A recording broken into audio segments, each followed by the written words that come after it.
ഒരു ബാലൻ ദൈവത്തെ പരീക്ഷിക്കാൻ തീരുമാനിച്ചു.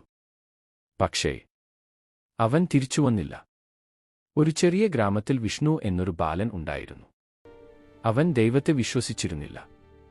ഗ്രാമത്തിലെ എല്ലാവരും അയ്യപ്പസ്വാമിയെ ആരാധിക്കുമ്പോൾ അവൻ ചിരിച്ചു പറഞ്ഞു, ദൈവമുണ്ടെങ്കിൽ എനിക്ക് കാണിക്കട്ടെ. അമ്മ പറഞ്ഞു, മകനേ, ദൈവത്തെ പരീക്ഷിക്കരുത്. പക്ഷേ വിഷ്ണു അതൊന്നും കേട്ടില്ല.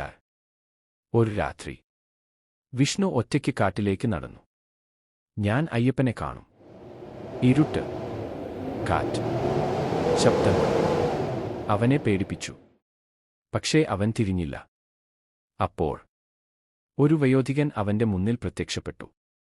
മകനെ, എവിടേക്കാണ് പോകുന്നത്? വിഷ്ണു പറഞ്ഞു, ഞാൻ അയ്യപ്പനെ കാണാം. വയോധികൻ പറഞ്ഞു, ഭക്തിയില്ലാതെ ദൈവത്തെ കാണാനാകില്ല. വയോധികൻ പറഞ്ഞു, ഒരു പരീക്ഷണം.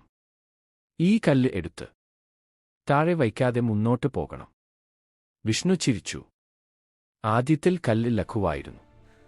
പക്ഷേ കുറച്ച് സമയം കഴിഞ്ഞപ്പോൾ അത് വളരെ ഭാരമായി. വിഷ്ണു വിയർന്നു.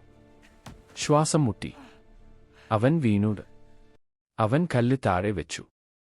പെട്ടെന്ന് പ്രകാശം നിറഞ്ഞു. വയോധികൻ അയ്യപ്പസ്വാമിയായി മാറി. മകനെ, അഹങ്കാരത്തോടെ എന്നെ കാണാൻ കഴിയില്ല. ഭക്തിയോടെയാണ് ദൈവം സമീപിക്കും. അടുത്ത ദിവസം വിഷ്ണുവിനെ ആരും കണ്ടില്ല.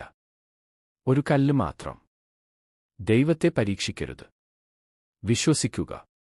അയ്യപ്പൻ ഒരു ബാലനായി വന്ന കഥ കേട്ടിട്ടുണ്ടോ? അയ്യപ്പൻ്റെ ദർശനത്തിനായി ഒരു വയസ്സായ ഭക്തൻ ശബരിമലയിലേക്ക് കയറുകയായിരുന്നു. വളരെ ക്ഷീണം കാരണവും നടക്കാൻ കഴിയാതെ അവൻ വീഴാൻ പോയി.